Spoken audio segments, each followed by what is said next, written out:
निरंजन अलख निरंजन हो अलख निरंजन।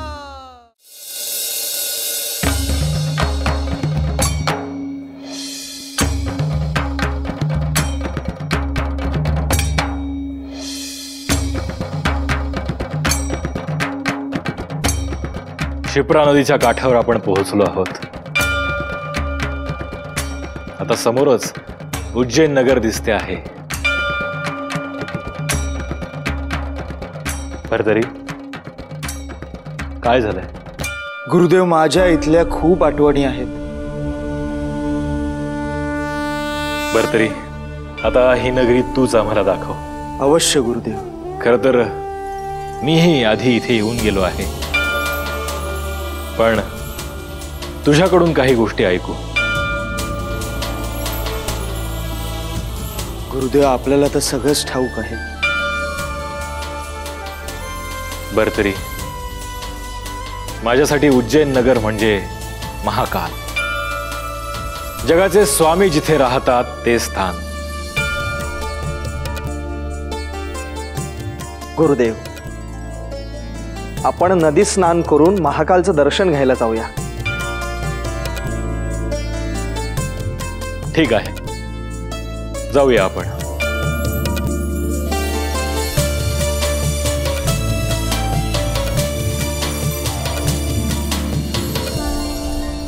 हे क्षिप्रा देवी, या आधी सुद्धा मी इथे आलो होतो माझ्या गुरुदेवांसोबत, परंतु गुरुदेव आता मायंबा इथे समाधिस्थ झाले आहेत। या क्षणी गुरुदेवांची आठवण मला प्रकर्षाने येते आहे।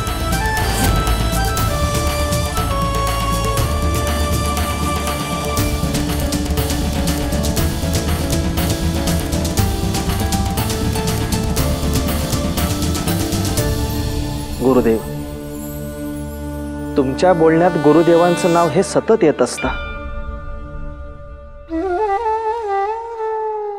शरपटी, माझे गुरु म्हणजे माझा श्वास आहे।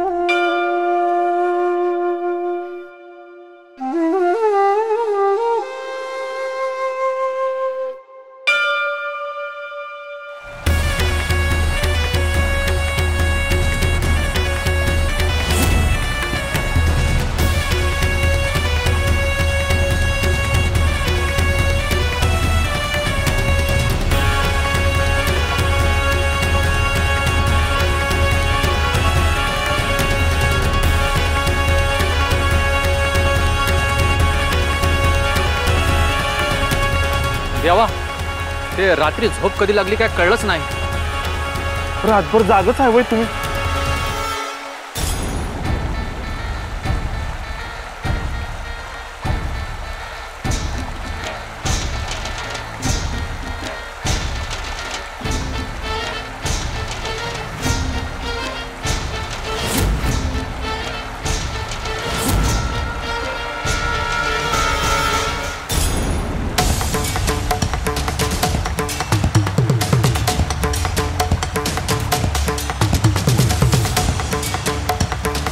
जालिंदर, इथे जवळच एक पवित्र नदी आहे। त्या नदीमध्ये तुझ्या सगळ्या जटा धुवून काढ। त्यानंतर डोक्याला एका वेगळ्या पद्धतीने वस्त्र गुंडा। नाथ पद्धतीतून नवीन धर्म तयार होण्याची ही सुरुवात असेल।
रेवण, हीच तुझी कर्मभूमी आहे. इथूनच तुला कार्य सुरू करायचं आहे. भविष्यात हे गाव रेनावी म्हणून प्रसिद्ध होईल आणि हेच तुझं स्वतंत्र शक्तीपीठ म्हणून ओळखलं जाईल. हे स्थान केंद्रस्थानी ठेवून तुला सभोवती अष्टदिशांनी जितकं कार्य करता येईल तितकं कार्य करायला सुरुवात कर.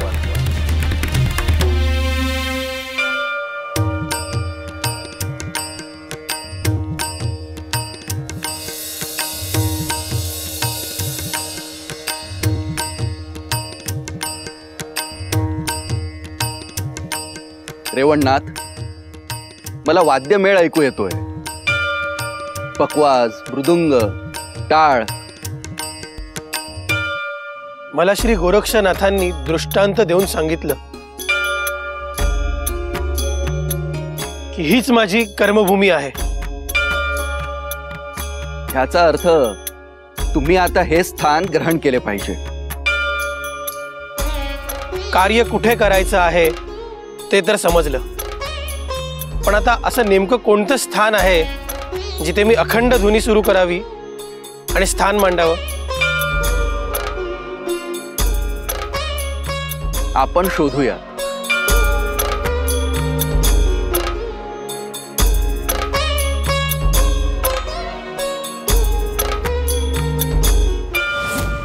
हे जर गावात आलं तर समजा गाव यांच्या मागं लागल. त्यांनी माझ्या बाबतीत बरं नाही केलं. आता काय आम्ही माही खायचेच नाही काय? आता इथं लोक एका बी घरात शिजवायची नाहीत, कापायची बी नाही आणि शिजवायची बी नाही आणि खायची बी नाही, असं होणार. असं करून कसं चालेल? हे बघ, तू आता फक्त गोड बोल. तू बघितलं ना त्यांनी काय केलं ते? तुला अडकून ठेवलं होतं. वय ओ साधुबुवा, आमच्याकडे भिक्षा नाही मागणार का? नाही. ज्या घरात पशुहत्येचा विचार आणि पशुहत्या केली जाते किंवा पशूंचं मांस खाल्लं जातं तिथे भिक्षा मागणार नाही. आणि ध्यानात ठेव, मीच वाचवलं आहे तुला काल. यानंतर पुन्हा या भूमीत जर असं कृत्य करशील तर मी वाचवणार नाही.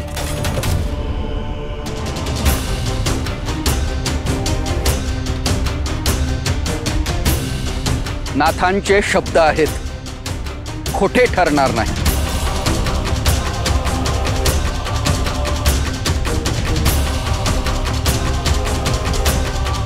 नाही नाही, चुकलं माझं. आता तुम्ही सांगितलं नवं, आता तुम्ही जसं सांगताल तसंच वागेल. मी अभि काही चुकून वाकडं बोललो असेल तर माफ करा मला. कल्याण हो. परमेश्वर तुम्हाला सद्बुद्धी देव.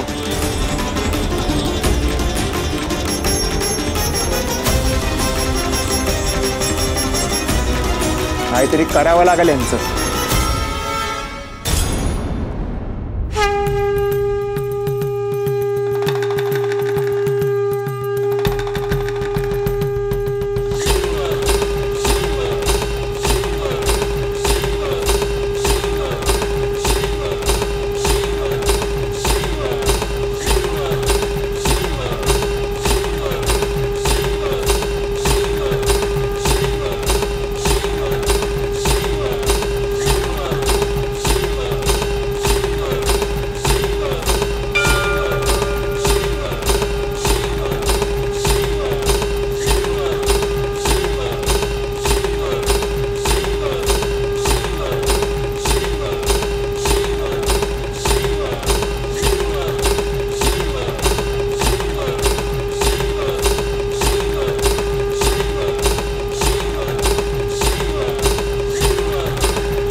भरतरी,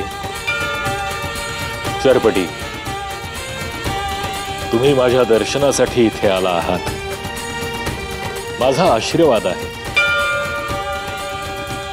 परंतु गोरक्ष तुमच्या सोबत आहे आणि गोरक्ष म्हणजे माझेच प्रतिरूप आहे. तेव्हा ते तुमचे गुरु आहे आणि गुरु म्हणजे ब्रह्मा, विष्णू, महेश. तुम्ही गोरक्षला नमस्कार केला तर तो माझ्यापर्यंत पोहोचतो. तरी सुद्धा तुम्ही उज्जैनमध्ये माझ्या दर्शनासाठी आलात. तुम्हाला माझा आशीर्वाद आहे. या पुढील कार्यासाठी मी तुम्हाला अनुकूल राहील. जिथे जिथे आवश्यकता वाटेल तिथे तिथे माझे स्मरण करा. तुमचे काम होईल, तुमचे सगळे विघ्न दूर होतील. शुभम भव, शुभम भव, शुभम भव, शुभम भव, शुभम.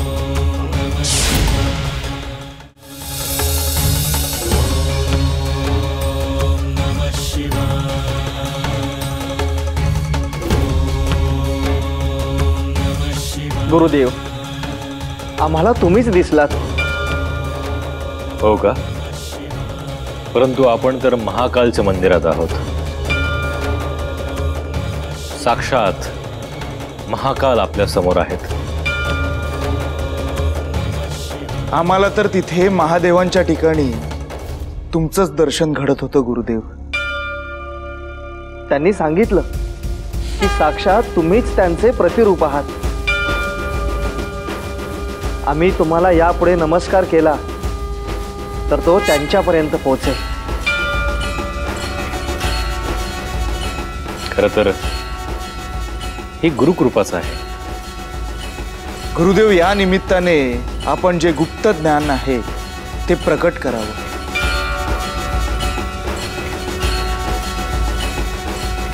ठीक आहे भरतरी, आपण आधी दर्शन घेऊ आणि बाहेर गेल्यानंतर जिथे कोणी नसेल अशा निर्जन ठिकाणी श्री महादेवांनी दिलेलं गुप्त ज्ञान मी तुम्हाला देईन.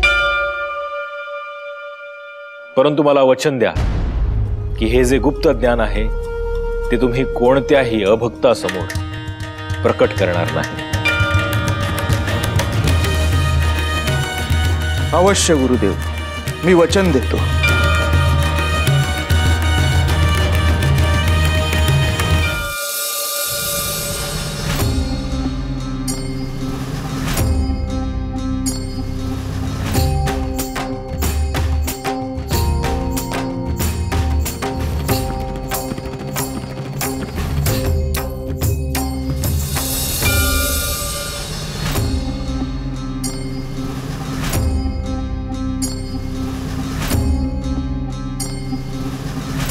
देवा, आम्ही समधीत तुमच्याकडे आलोय.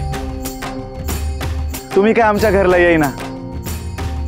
आम्ही समधीने ठरवलंय की तुमची पूजा करायची. देवा, आम्हाच ती काय येत नाही, पण भोळी भाबडी भक्ती गोड मानून घ्या.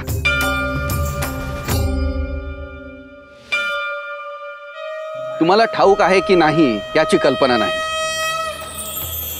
हे रेवणनाथ आहेत आणि ह्यांनी याच भूमीत कार्य करायचं निश्चित केलं आहे.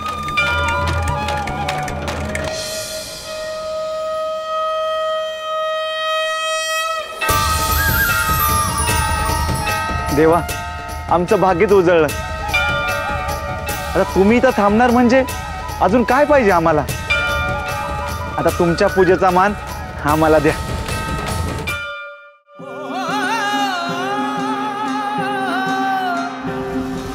भस्मांकित शिवस्वरूप ललाटी शोभते त्रिपुंड सिद्ध योगी वितरागी धग धगते तेज कुंड सज्जनासी संजीवन दुरितांचे निर्दालन जगदोद्धारास्तव जणू प्रकटति नवनारायण सृष्टीच्या स्पंदना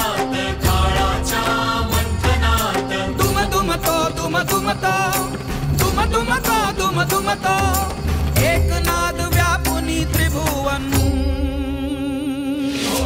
अलख निरंजन अलख निरंजन अलख निरंजन हो अलख निरंजन अलख निरंजन अलख निरंजन हो अलख निरंजन अलख निरंजन अलख निरंजन हो अलख निरंजन अलख निरंजन अलख निरंजन हो ओम नमः अलख निरंजन अलख निरंजन अलख निरंजन हो अलख निरंजन अलख निरंजन अलख निरंजन हो अलख निरंजन। या क्षणापासून या गावची संपूर्ण जबाबदारी मी स्वीकारली आहे। इथली सगळी सुख दुःख ही आता माझी आहेत। या भूमीत राहणाऱ्या कोणाला काटाही टोचणार नाही याची जबाबदारी माझी। इथे असणाऱ्या प्रत्येकाचं कल्याण करण्यासाठी मी इथे आलेलो आहे। जो सत्याच्या आणि धर्माच्या आड येईल त्याला समज देऊन मी शहाणं करण्याचा प्रयत्न करेन, परंतु इथे जे नाथ कार्य सुरू आहे त्यात जो विघ्न आणेल त्याला मात्र कडक शिक्षा होईल। आदेश आदेश निरंजन निरंजन निरंजन। आज रेवणनाथ पहिली भिक्षा या गावात मागतील। ज्यांना भिक्षा देण्याचा लाभ घ्यायचा आहे त्यांनी तो घ्यावा। मी 5 घर भिक्षा मागेन। भिक्षा मिळाली तर उत्तम, भिक्षा नाही मिळाली तरीही उत्तम।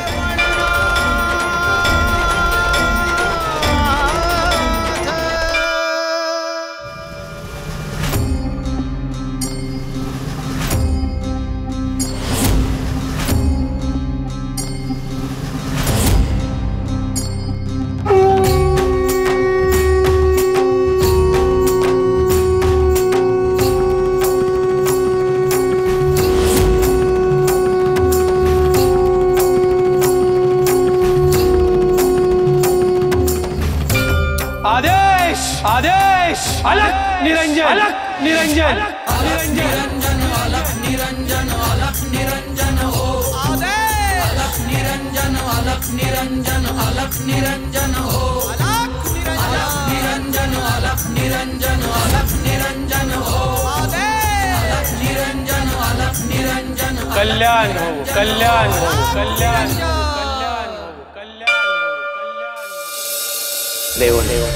चौरंग, तुम्ही जे सत्कर्म केलं आहे तसंच सगळ्यांकडून घडो। या भूमीत मुके जीव सुखी राहील तरच मनुष्य सुखी राहील, नाहीतर त्यांचे आकांत फिरून मनुष्याकडे परत येतील आणि विनाश घडवतील। प्रत्येक जीव ही परमेश्वराची रचना आहे आणि त्यात हस्तक्षेप करण्याचा अधिकार मनुष्याला नाही। मनुष्याने हे थांबवले नाही तर त्याला त्याचे मूल्य चुकवावे लागेल।